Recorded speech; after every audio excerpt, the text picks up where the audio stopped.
बोलण्याची संधी दिली आणि मला एक मोटिव्ह दिला की आजची पिढी आपल्यासारख्या युवकांच्या खांद्यावरती आहे.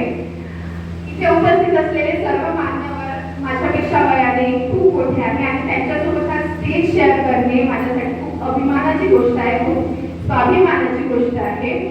पण ही जी ताकद मला मिळाली आहे ना, ती फक्त आणि फक्त डॉक्टर बाबासाहेब आंबेडकरांमुळेच मला मिळाली आहे. मी इथे बसल्यानंतर मला खूप आनंद झाला, कारण माझ्यासमोर डॉक्टर बाबासाहेब आंबेडकरांचा फोटो मला दिसत होता. आणि आज मी स्त्रियांना, स्पेशली यूथला एवढंच सांगते की हा जो स्वाभिमान आपल्याला मिळाला आहे तो फार मुश्किलीने मिळाला आहे.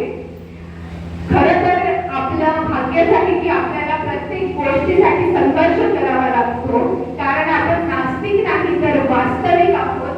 प्रत्येक गोष्ट ती खरी आहे की खोटी हे पडताळून पाहणारे आपण आंबेडकरवादी आहोत. लाईफ मध्ये कधीही डिमोटिवेट फील झालं तर बाबासाहेबांना आठवा, त्यांचा संघर्ष आठवा, त्यांच्याबद्दल वाचा आणि स्पेशली त्यांची गाणी ऐका. मला सुद्धा डिमोटिवेट झालं तर मी एक त्यांचं गाणं ऐकते, ते मी तुम्हाला म्हणून दाखवते. रक्त तीड तीड ते अटकून, रक्त तीड तीड ते अटकून, किल्ला बांधून ठेवलाय त्यानं, किल्ल्यावरी ते निड निशाण, किल्ल्यावरी ते निड निशाण, फडकवलंय माझा अभिमान, फडकवलंय माझा अभिमान. बाबासाहेबांचा विजय असो, वाघ भीत नाही मांजरीच्या पिल्ला, रे मजबूत भीमाचा किल्ला, वाघ भीत नाही मांजरीच्या पिल्ला, रे मजबूत भीमाचा किल्ला. आणि तुम्ही तर वाघिणी आहात, मग घाबरायचं कशाला?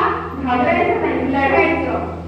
आणि एक गोष्ट लक्षात ठेवा, अख्ख्या जगाने जरी तुमची साथ सोडली, या अख्ख्या जगाने जरी तुमची साथ सोडली, तरी एक व्यक्ती जगभर तुमची साथ सोडणार नाही, आणि ते म्हणजे डॉक्टर बाबासाहेब आंबेडकर. म्हणूनच तर म्हणतात ना, साऱ्या जगावरती कुठं बी जाय, साऱ्या जगावरती कुठं बी जाय, माझ्या भीमाचा दरारा हाय, माझ्या भीमाचा दरारा हाय.